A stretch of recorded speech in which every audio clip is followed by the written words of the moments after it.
नमस्कार। प्रस्तुत है आज का चिंतन। महात्मा गांधी के शब्दों में तो जीवन समस्त कलाओं से श्रेष्ठ है। जो अच्छी तरह जीना जानता है वही सच्चा कलाकार है। जीवन भी एक कला है। जैसे समस्त कलाएं अदृश्य सौंदर्य की अभिव्यक्ति करती हैं, वैसे ही जीवन सत्य, शिव और सुंदर के प्रच्छन्न रहस्यों की अनुभूति और प्रकाशन करता है। जैसे चित्रकार को रंग और कूची, मूर्तिकार को पत्थर और छेनी, संगीतकार को शब्द, सुर, ताल और लय के साधन प्राप्त हैं, वैसे ही मनुष्य को जीवन कला के चित्रण और प्रकाशन के लिए शरीर, मन और बुद्धि की समृद्धियां प्राप्त हैं। हमारी संपूर्ण विद्या, हमारा ज्ञान, हमारा धन, हमारे अगणित दावे सब निरर्थक हैं यदि हमें सुव्यवस्थित ढंग से जीना नहीं आया, यदि हमें जीवन की कला नहीं आई। क्या केवल जन्म लेना, पेट भरना और एक दिन मर जाना ही जीवन है? क्या अपनी हजारों वर्ष की सभ्यता और संस्कृति की यात्रा में मनुष्य ने इतना ही सीखा है? जिस जीवन में अच्छी तरह जीने की क्षमता नहीं, वह जीवन नहीं। अच्छी तरह जीना क्या है? शरीर, मन, बुद्धि और इन सब के द्वारा आत्मा की शक्तियों का अनुभव और उनका अपने तथा जगत के कल्याण के लिए सदुपयोग।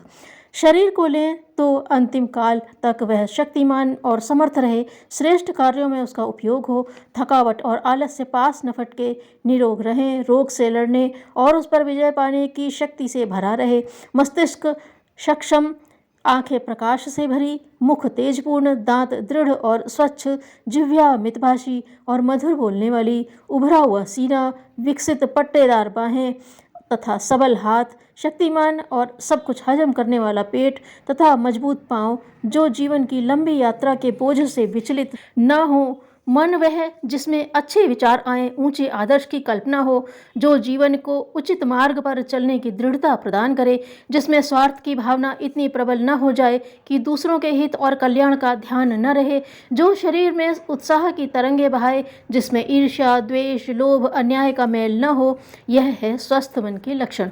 बुद्धि वह जो विचारों को लक्ष्य की ओर संचारित करे, जो बुराई भलाई का विश्लेषण कर मन को श्रेय की ओर प्रेरित करे, जिसमें समस्याओं के मूल में जाने की सूझबूझ हो, जो जीवन को अंधकार से निकालकर प्रकाश के मार्ग पर अग्रसर करे, जो अपने और दूसरों के हित में समन्वय साधे और व्यक्ति तथा समाज के पारस्परिक संबंधों का उचित ढंग से विकास करे। स्वस्थ शरीर, स्वस्थ मन और श्रेष्ठ बुद्धि का मस्तिष्क, इन तीनों का जब सहयोग होता है तब जीवन कला प्रकट होती है। तब कुत्सित और भद्दी वस्तुएं सुंदर लगने लगती हैं। स्वार्थ का स्थान त्याग लेता है। अनुदार दृष्टि में उदारता का भाव उत्पन्न होता है। दूसरों के प्रति हम अधिक सहिष्णु, अधिक उदार, अधिक सहानुभूतिपूर्ण एवं अधिक आत्मीय बन जाते हैं। आज जब हम संसार की ओर नजर डालते हैं तो हमें यह देखकर आश्चर्य और दुख होता है कि असीम सुविधाओं और हानि के अगणित नवीनतम साधनों के बाद भी मानव अशांत है और मानव की जीवन दृष्टि भी वही पुरानी है। जीवन बदल गया है, दुनिया बदल गई है, पर जीवन पर, संसार की समस्याओं पर विचार की दृष्टि पुरानी ही बनी हुई है। आज भी बलवान दुर्बल को, अमीर गरीब को, साधन संपन्न साधनहीन को, शक्तिमान राष्ट्र शक्तिहीन राष्ट्र को, बड़े छोटों को निगल कर ही जीवित रहना चाहते हैं। जिसकी लाठी उसकी भैंस, इस धारणा और जीवन दृष्टि को लेकर ही आज भी मानव चल रहा है। हजारों वर्ष के इतिहास में मानव संस्कृति अपने प्रच्छन्न देवत्व को मूर्तिमान करने में प्रयत्नशील रही है। जिस परिमाण में पशुता दबती गई है, उसी परिमाण में सभ्यता का विकास होता गया है।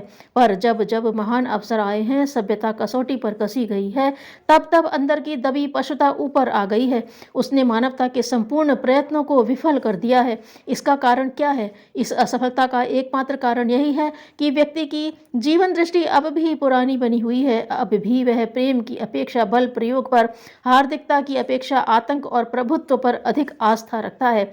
इसीलिए देखने में सरल और निरीह मनुष्य संकट काल में अपना मानसिक संतुलन खोकर पागल के समान हो जाता है। एक दूसरे का गला काटने लगते हैं। मानव मानव के विरुद्ध खड़ा होता है। सामूहिक हत्याएं युद्ध के नाम से पुकारी जाती हैं। विभिन्न देशों के बीच शत्रुता की भावना का प्रचार देशभक्ति समझा जाता है। जीवन में स्वार्थ, प्रतिद्वंदिता और जोर जबरदस्ती से सदाचरण, प्रेम और उत्सर्ग का स्थान छीन लेता है। आधुनिक जीवन का संतुलन बिगड़ जाने का कारण यह है कि मानव प्रकृति का भौतिक पक्ष उसके नैतिक पक्ष से कहीं अधिक विकसित हो गया है। जीवन के भौतिक क्षेत्र में जो आश्चर्यजनक प्रगति और क्रांतिकारी परिवर्तन हो गए हैं, नैतिक क्षेत्र में उनके समानांतर प्रगति और परिवर्तन नहीं हो पाए हैं। दोनों के बीच एक अंतर, एक खाई आ गई है और पिछले 100 वर्षों में वह तेजी से बढ़ती गई है। भौतिक जगत की आश्चर्यजनक प्रगति को देखते हुए मानव समाज के नैतिक एवं आध्यात्मिक जीवन में अथवा भाव जगत में बहुत ही कम प्रगति हुई है। पिछले 100 वर्षों में मनुष्य की बौद्धिक शक्तियां अत्यंत वेग से बढ़ी हैं, परंतु आध्यात्मिक विकास के क्षेत्र में मनुष्य बहुत पिछड़ गया है, इतना कि उसमें एक प्रबल निराशा, विवशता और विफलता की भावना घर कर गई है। जीवन की भौतिक समृद्धि और सुविधाओं में असीम वृद्धि के कारण वासना और भोग विलास के प्रति प्रलोभन अधिक बढ़ गया है। इसीलिए आज मनुष्य पर धन संचय की धुन सवार है। मनुष्य में अपनी इच्छाओं एवं उपभोगों पर नियंत्रण रखने की संयम की शक्ति क्षीण हो गई है। आज आवश्यकता इस बात की है कि हम अपने शारीरिक भोग विलासों एवं स्वार्थ भावनाओं पर अंकुश रखने तथा लोक मंगल के लिए त्याग भावना एवं आत्मोत्सर्ग की भावना को विकसित कर नए स्वर्ण युग का निर्माण करें। हमें नूतन जगत के लिए नूतन मनुष्य चाहिए, वे जो जीवन की कला की चुनौती का उत्तर देने को तत्पर हों, वे जो नूतन युग के निर्माण के लिए नूतन जीवन दृष्टि धारण करें और अभी तक चली आ रही जीवन की अंध परंपरा का त्याग कर नया वास्तविक विशुद्ध जीवन बिताने का निश्चय करें। जब तक व्यक्तियों का जीवन शुद्ध न होगा और उनमें आत्मशोधन, आत्म परिष्कार और आत्मोत्सर्ग का दृढ़ संकल्प एवं संस्कार उद्भूत और विकसित न होगा, तब तक नए स्वर्णिम युग का अवतरण कैसे संभव हो सकता है। मानव जीवन के गहरे तल में असीम शक्तियां पड़ी हुई हैं। हमारा शरीर, मन, बुद्धि अस्वस्थ हैं, इसलिए जीवन की सच्ची कला का उदय नहीं हो पा रहा है।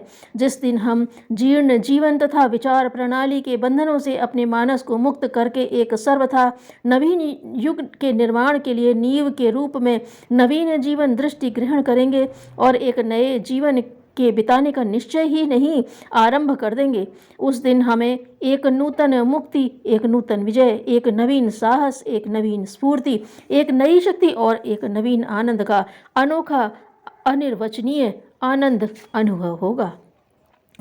सद्गुणों की खाद और सच्चाई का पानी पाकर व्यक्तित्व का पौधा विकसित होता है। धन्यवाद।